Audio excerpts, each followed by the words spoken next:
আসসালামু আলাইকুম আপুরা ভাইয়ারা, আশা করি সবাই ভালো আছেন। তো অবশ্যই লাইক দিয়ে ভিডিওটা দেখা শুরু করবেন আর প্রথম থেকে শেষ পর্যন্ত আমার পাশেই থাকবেন। যদি ভালো লাগে তাহলে অবশ্যই কমেন্ট করবেন, শেয়ার করবেন আর সাবস্ক্রাইব করতে কিন্তু একদম ভুলবেন না। একটা কথা আপনাদেরকে আমি গতকালও বলেছিলাম, আজকে আরও পরিষ্কার করে বলি। এই যে শারমিন মেয়েটার মধ্যে যথেষ্ট গোলমাল। সে প্রথম থেকে এই পর্যন্ত যা বলেছে একটার সাথে আরেকটার কোনো মিল নাই। প্রথমে সে আমাদেরকে বলেছে তার হাজব্যান্ড খারাপ, তার হাজব্যান্ড নেশাখোর, তার হাজব্যান্ড এমন কিছু অন্যায় তার সঙ্গে করতেছে যার কারণে সে তার হাজব্যান্ডকে ছেড়ে চলে আসছে। এরপর যখন আমরা জানলাম যে আসলে তার হাজব্যান্ড তার বাসায় থাকে, তার হাজব্যান্ডের সাথে তার সব ঠিক আছে, এরপরে কে বের হয়ে আসলো যে তার শ্বশুর বাড়ির সাথে তার সম্পর্ক খারাপ। আজকে শারমিন বলতে বসলো যে শ্বশুরবাড়ির কেউ তাকে খুব একটা পছন্দ করে না, যার কারণে সে ওই রকম একটা পরিবেশে থাকতে চায় না, তাই সে বের হয়ে আসছে। আচ্ছা, একটা মেয়ের কথার মধ্যে এত অমিল হলে সেই মেয়েটাকে আপনারা কি করে মানে সাপোর্ট দিয়ে যাচ্ছেন এতদিন ধরে? আমারও মনে হয়েছিল যে আচ্ছা হাজব্যান্ডটা এরকম খারাপ এই সেই, হ্যাঁ, কিন্তু প্রথম দিকে কিন্তু আমি একটা কথাই বলে আসতেছি যে এই শারমিন কিন্তু খুব চালাক, মানে একটা ভোলাভালা চেহারা করে রাখে, গোবেচারা মুখ করে রাখে, কিন্তু আসলে সে খুব চালাক। সে যদি চালাক না হতো, একের পর একবার চলে গেছে, আবার সে ফেরত আসছে বাচ্চা পেটে নিয়ে, এখন আবার সে চলে আসছে, দেখবেন যে সে আরেক বাচ্চার মা হয়ে গেছে। তো এই যে সে একটার পর একটা করে যাচ্ছে, আর এই যে সাবিনার সাথে যে এত মাখামাখি, এখন দেখবেন সাবিনার সাথে আবার একটু দূরত্ব তৈরি হবে। কেন? কারণ সাবিনা সোশ্যাল মিডিয়ায় এসে তার কথা বলে দিচ্ছে যে তার হাজব্যান্ড তার বাসায় থাকে, আর তার মাকে এই কথা বলছে। এই কথাটা তার মাকে বলা ঠিক হয় নাই, যেহেতু এই সত্য প্রকাশ করে দিচ্ছে, অথচ এই মহিলা বলে যাচ্ছে, মানুষকে বোঝাই যাচ্ছে তার স্বামীর সাথে সম্পর্ক ভালো না, তার স্বামীকে সে বাসায় আসতে দেয় না, অথচ তার স্বামী অল দ্য ওয়ে প্রথম থেকেই সে যে বাসা পরিবর্তন করছে সবসময় তার সাথে কিন্তু ছিল, আড়ালে আবডালে ছিল, ঠিক আছে। আর তাদের মেইন উদ্দেশ্য ছিল ওখান থেকে বের হয়ে আসা। আমি এটা আগেও আপনাদেরকে বলছি, বের হয়ে আসা মানে যেহেতু তার ননদরা কেউ শ্বশুরবাড়ির সাথে সম্পর্ক ভালো না, আলটিমেটলি কর্মফল পেতেই হবে। কোহিনূর বেগম তার নিজের মেয়েদেরকে প্রশ্রয় দেয় যে তারা শ্বশুর শাশুড়ি ছাড়া আলাদা থাকে, সেটাকে তো খুব ভালোভাবে কোহিনূর বেগম আনন্দ নেয়। তাহলে নিজের ছেলে যখন বাড়ি থেকে বের হয়ে যায়, সে কেন ছেলের বউর সাথে রাগ করে? আসলে তার ছেলের বউর সাথে রাগ করার মেইন কারণটা কিন্তু যে শারমিন বলছে খাওয়াইতে পারবে না, সেটা কিন্তু না। মেইন কারণটা হচ্ছে যে এই মেয়ে তার ছেলেকে বাড়ি থেকে আলাদা করে ফেলতেছে, কারণ সে তো চায় তার ছেলেরা তার সঙ্গে থাকবে, আবার মেয়েরা মেয়েদের জামাই নিয়ে শ্বশুরবাড়ি থেকে আলাদা করে মেয়ের জামাইরাও তার সাথে থাকবে। একটা মানুষ এতটা স্বার্থপর হলে কি করে সম্ভব? এই যে একটা খুব মানে লুকার, সে কিন্তু খুব চালাক, মানে এই কোহিনূর বেগম কিন্তু খুব চালাক। ক্যামেরার সামনে কিন্তু সে সহজে কোনো কিছু বলে না, কারণ সাবিনা অনেকবার তার কাছ থেকে কথা বের করার চেষ্টা করছে, কিন্তু সে একই কথা বলে গেছে যে ক্যামেরা বন্ধ কর, ক্যামেরা বন্ধ করলে বলবো। শারমিনের আরেকটা মুখোশ আপনাদের সামনে আমি খুলে দিই, সেটা হচ্ছে যে এই যে শারমিন বারবার চিৎকার করে করে বলতেছে তার সন্তানরা যেন ভালো থাকে, হ্যাঁ, তার দুইটা সন্তান যেন ভালো থাকে, সেই জন্য সে তার শ্বশুরবাড়ি থেকে চলে আসছে। তার স্বামী নেশা করে, তার স্বামীর ওই কালো ছায়া থেকে সে দূরে চলে আসছে। কিন্তু আপনারা একটুখানি ভালো করে তার ভিডিওটা দেখবেন, তার ওই ছেলেটা মোহাম্মদকে সে কোলেই নেয় না। মোহাম্মদকে বেশিরভাগ টাইমই ওরে পাঠায় দেয়, বলে যে তার মা নাকি এসে নিয়ে গেছে, আসলে ওই বাপের সাথেই থাকে। হ্যাঁ, ছোট মেয়েটা কতক্ষণ কোলে রাখে? আসলে এই মেয়ে এখন টাকার নেশায় পেয়ে গেছে। আপনারা যদি বিশ্বাস না করেন, আপনারা ধীরে ধীরে পাবেন। মানুষের চেহারা দেখে কখনো গলে যাবেন না, কারণ চকচক করলে কিন্তু কখনো সোনা হয় না। এই মেয়েটা নিজের সন্তানদের জন্য যুদ্ধ করতেছে, কিন্তু সন্তানদেরকে সে দেখাশোনা করতেছে না ঠিকভাবে। ভালো করে দেখেন কোথায় তার সন্তানদেরকে সে টেক কেয়ার করতেছে। সে সারাক্ষণ তার বাচ্চাটা তার বাবা মা ছাড়া সে পালতে পারে না। একটা মা, যেই মা কিনা নিজের সন্তানদের ভালোর জন্য আলাদা হয়ে যায়, তার প্রথম টার্গেট থাকে সন্তানদেরকে কিভাবে ভালোভাবে রাখবে, ওদেরকে বেশি বেশি করে টেক কেয়ার করবে, ওদেরকে বেশি বেশি করে সময় দিবে। কিন্তু আপনারা কি দেখছেন যে এই শারমিনকে মোহাম্মদের সাথে কতক্ষণ থাকে? গত একটা ভিডিওতে আমি দেখলাম যে সে মোহাম্মদকে রীতিমতো ধাক্কা দিয়ে ফালাই দিছে, কারণ তাকে কথা বলতে দিচ্ছে না। তাহলে তার কাছে কোনটা জরুরি? সে যে মুখে এক বলতেছে কিন্তু কর্ম দেখাচ্ছে অন্যরকম। আপনারা শারমিনের চেহারা দিয়ে ভুলে যাবেন না।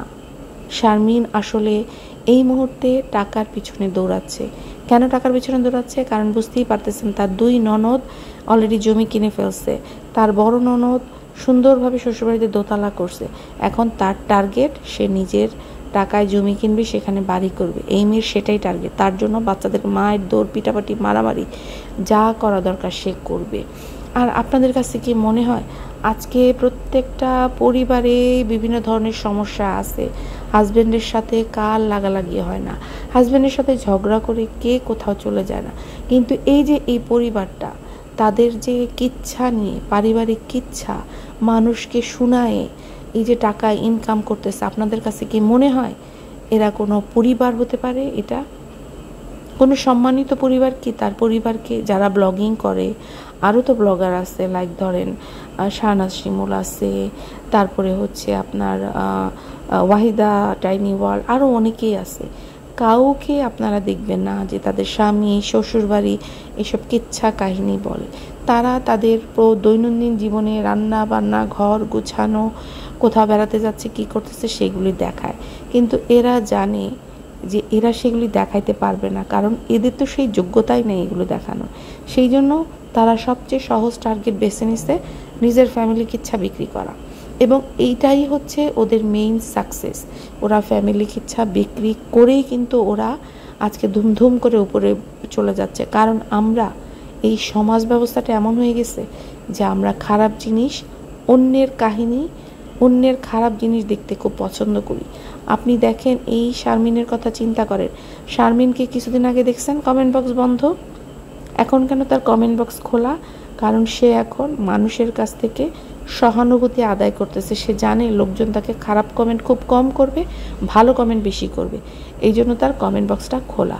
আর খুকি এমন একটা অবস্থা যে খুকি তো কমেন্ট বক্সই খুলে না, ফাতেহা কমেন্ট বক্সই খুলে না।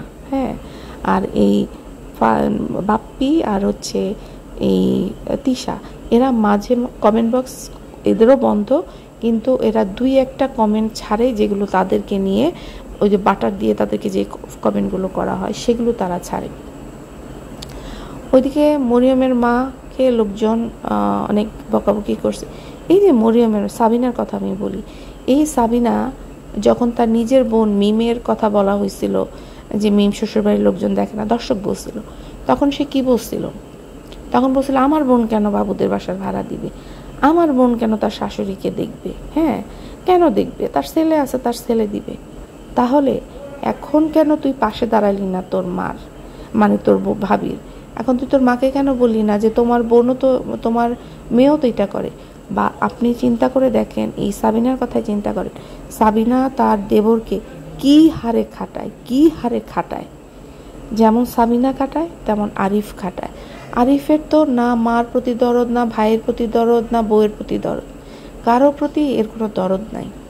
এ আসলে বাইরে গিয়ে কোনো পরকীয়া রত কিনা সেটা হচ্ছে দেখার বিষয়। কারণ কেমনে একটা মানুষের কারোর প্রতি ভালোবাসা থাকে না বলেন তো? আচ্ছা, এইবার আমি একটু শারমিনকে বাদ দিই, এবার আমি আসি হচ্ছে বাপ্পির ব্লগ। মানে বাপ্পি আজকে যে একটা ভিডিও দিল, সেখানে সে আবার কাহিনী কিচ্ছা নিয়ে বসছে যে একই লোকজন বলতেছে যে তাদের নিচতলাটা ভাড়া দিয়ে দিতে, তাহলে সেখান থেকে কিছু ভাড়া পাবে। আবার একই মানুষজন বলতেছে, মানে একই মানুষ না, মানে সেই যারা কমেন্ট করে তার ভিডিওতে, মানে তার যে দর্শকরা, তারা আবার বলতেছে যে আপনারা তো টাকার লোভ। বাট বাপ্পির যে টাকার লোভ, মানে এটা কি মানে কাউকে না বললেও তো মানুষ বিশ্বাস মানে করার কথা যে বাপ্পির যে টাকার লোভ না থাকলে বাপ্পি মাকে, মানে এই যে আপনারা একটা জিনিস চিন্তা করেন, এই যে সে কিনছে, গাড়িটা কিনছে, আপনাদের কাছে মনে হয় না এটা প্রি প্ল্যান ছিল গাড়িটা? মানে গাড়িটা সে দেখে রাখছে, এবং মা মারা যাওয়ার সাথে সাথে গাড়ি কিনে ফেলছে। তার মানে তার মায়ের মৃত্যুর জন্য সে অপেক্ষা করতেছিল। তার যে মানে তার কাছে অল দ্য ওয়ে টাকা ছিল, কিন্তু তার মাকে সে সেটা শো করে নাই। তার মাকে সে দেখাইছে তার অভাব অনটন, তার টাকা নাই, হ্যাঁ, মার কাছ থেকে টাকা বাগানোর জন্য। মানে বাপ্পি যে লোভী, এটা চোখ বন্ধ করলেই মানে বিশ্বাস করার যোগ্য যে বাপ্পি লোভী। এবং বাপ্পিকে অপছন্দ করার পিছনে তো অনেক অনেক কারণ আছে। তার মধ্যে একটা কারণ হচ্ছে একটা অশিক্ষিত নোংরা মহিলাকে সে বিয়ে করছে। যেই মহিলাটা এখন কিছু শর্টস শুরু করছে, আপনারা দেখবেন কিছু গ্রামের মহিলাদেরকে নিয়ে। এই মহিলাদেরকে কি সে টাকা দিবে?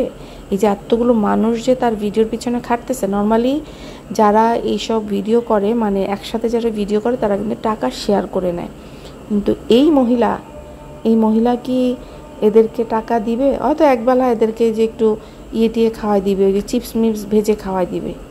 তাহলে এই যে পোলাপানগুলিকে এনে সে যে টিকটকে নামাই দিচ্ছে, পাপিয়ার মেয়েটাকেও নামাই দিছে, তারপরে আরও 2টা আছে। আজকে সবচেয়ে জঘন্য লাগছে যেটা, সেটা হচ্ছে কোন এক ছোট বাচ্চা ছেলে তাকে নিয়ে এত বাজেভাবে সে টানা হেঁচড়া করতেছিল। আমার তো মনে হচ্ছে যে এই মহিলা আগে আধা পাগলা ছিল, এখন মনে হয় পুরাই পাগলা হয়ে গেছে। আর তার যে তার স্বামী এগুলি কি চোখে পড়ে না? হাদিস শোনাইতে আসে, সে নাকি নামাজ পড়ে, সে আমাদের কত হাদিস শোনালো। সেই হাদিসের বাণী এখন কোথায় গেছে? নাকি সেই হাদিস শুধু মানুষকে শোনানোর জন্য, তার আর তার পরিবারের জন্য সেটা প্রযোজ্য না? তার বউ কতগুলি মানে পরপুরুষের সামনে যেভাবে টানা হিচড়া করতেছিল, না পারে অভিনয়, না পারে কিছু, পুরো একটা ছাগল। একটা মানুষের তো মান সম্মান থাকে, এই বাপ্পির বাবা মার মান সম্মান পুরো ধুলায় উড়াই দিছে। হ্যাঁ, মানে এইরকম কুলাঙ্গার সন্তান যদি একটা ঘরে থাকে, চিন্তা করতে পারেন। আর এই বাপ্পির বাপ্পি তো একটা নোংরাকে বিয়ে করছে, হ্যাঁ, আর বাপ্পি নিজেও নোংরা। আমরা যদি বলি বাপ্পি ভালো, তা কিন্তু না, বাপ্পি নোংরা বলেই নোংরাকে বিয়ে করছে। রতনে কিন্তু রতন খুঁজে না, এটা মনে রাখবেন।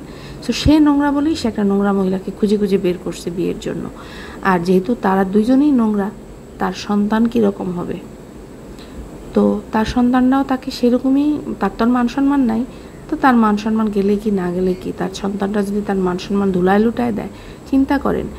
এই তিশা ছোটোবেলা থেকেই এই টিকটকার হিসাবে ট্রেনিং দিচ্ছে তাবিয়াকে। তাহলে বুঝেন কি পরিবার, মানে মেয়ের এত লোভ এই বাপ্পির, যে ছোট মেয়েকে মানে টিকটক করায় এই টিকটকের টাকা সে খাবে। এই টাকা কি তুই হজম করতে পারবি, নাকি তুই কবরে নিয়ে যেতে পারবি? তুই যে বললি জমি জমা নিয়ে কেউ কবরে নিয়ে যায় না, তাহলে এই যে ছোট মেয়েকে তুই যে টিকটকার বানাই দিচ্ছিস, তোর ছোট মেয়েকে, তোর বউ যে অন্য বেটাকে ধরে টানাটানি করে, মা পোলার বয়সী ছেলেকে ধরে টানা হেঁচড়া করতেছে, তাহলে সেই লজ্জা তুই কোথায় রাখিস? তুই আবার এখানে বানিয়ে দিতে আসছিস, তোর বোনের কথা বলতে আসিস, তোর বোনকে তুই ঠকাবি না, হ্যাঁ, বা এই করবি না সেই করবি না। তুই তোর মাকে ঠকাইছিস, তোর মার সম্পত্তি, তোর মাকে তুই একটা ট্রিটমেন্ট পর্যন্ত করাস নাই। তুই যে ঠকাবি এটা 100% গ্যারান্টি। আসলে আমার ভিডিওটা এত ছোট হয় যে আমি সব কথা শেষ করতে পারি না, সবাইকে কভার করতে পারি না। আমার আসলে 2টা ভিডিও আসলে দিলে ভালো হয়, কিন্তু 2টা ভিডিও দেওয়ার টাইমও পাই না। তো যাই হোক, এবার আসে একটু বাবু আর মিমকে নিয়ে। বাবু যথারীতি ঢাকায় চলে গেল, যদিও সে বুঝাইলো যে সে তার মা ভাই বোনদের সঙ্গে দেখা করতে গেছে, আসলে কিন্তু না। আসলে সে ওই হোন্ডাটা রিসিভ করতেই গেছে, কারণ সে ওখানে থাকতেই খবর পাইছে যে তার হোন্ডা আসছে, ঠিক আছে। আর এখন যে আমাদের সামনে দেখানোর চেষ্টা করতেছে যে না, বাবু জানতো না, বাবু যাওয়ার পরে শুনছে, আসলে না, বাবু ওই হোন্ডাটা আনতেই গেছে। এবং বাবু যতবার ঢাকা যায়, মনে রাখবেন, সে কোনো না কোনো উদ্দেশ্য নিয়ে যায়। সে তার মা ভাই বোনকে দেখতে যায়, সেটা হচ্ছে একটা উসিলা, মানে সে কাজে যায়। তো এখন কাজে সে কোথায় গিয়ে থাকবে? মনে রাখছে আপনাদের যে যখন মিমের বাসাটা ছিল, তখন কিন্তু সে তার বাবা মার বাসায় যায় নাই, সে কিন্তু তখন ওই বাসায় উঠতো। এখন তার আশ্রয়ের জায়গা নাই, তাই সে মা বাবার কাছে যায়। এতটাই স্বার্থপর এরা, এতটাই স্বার্থপর। সত্যি অবাক লাগে যে আমরা মায়েরা কত কষ্ট করি সন্তানের জন্য, নিজের সমস্ত সুখ ভুলে যাই, সমস্ত সুখ। হ্যাঁ, আমি আমাকে দিয়েই বলি যে আমি আমার জীবনের সমস্ত শখ আহ্লাদ সব কিছু আমি ভুলে গেছি। আমি একটা জিনিস কিনলে আমার মনে হয় যে না, আমি আমার বাচ্চার জন্য কিনি। আমি একটা খাবার কিনলে মানে ধরেন আমার যে খাবারটা খুব প্রিয়, আমার ধরেন আম খুব প্রিয়, কিন্তু আমি জানি আমার বাচ্চাটা আম খুব পছন্দ করে, আমি আম কম খাই, আমি হয়তো 2 টুকরা আম খাই, কিন্তু আমার বাচ্চাকে বেশি টুকরা দিই। তো ব্যাপারটা হয়ে গেছে এইরকম, এই যে আমরা যে হয়তোবা আমার কোথাও বেড়াতে যাওয়ার ইচ্ছা, কিন্তু আমি যাই না, যে না আমি আনন্দ করব, থাক আমি আনন্দ না করি। তো এই যে একটা স্যাক্রিফাইস আমরা করি, এবং বাবুর মাকেও দেখেন, বাবুর মাও কিন্তু অনেক স্যাক্রিফাইস করছে। যেসব মারা না অনেক কষ্ট করে, সেই সব মায়েদের কষ্টগুলি না কেন জানি সন্তানরা তাদেরকে কষ্ট দেয়। এটা আমি অনেক খেয়াল করছি, জানি না এটা আল্লাহর কি বিচার।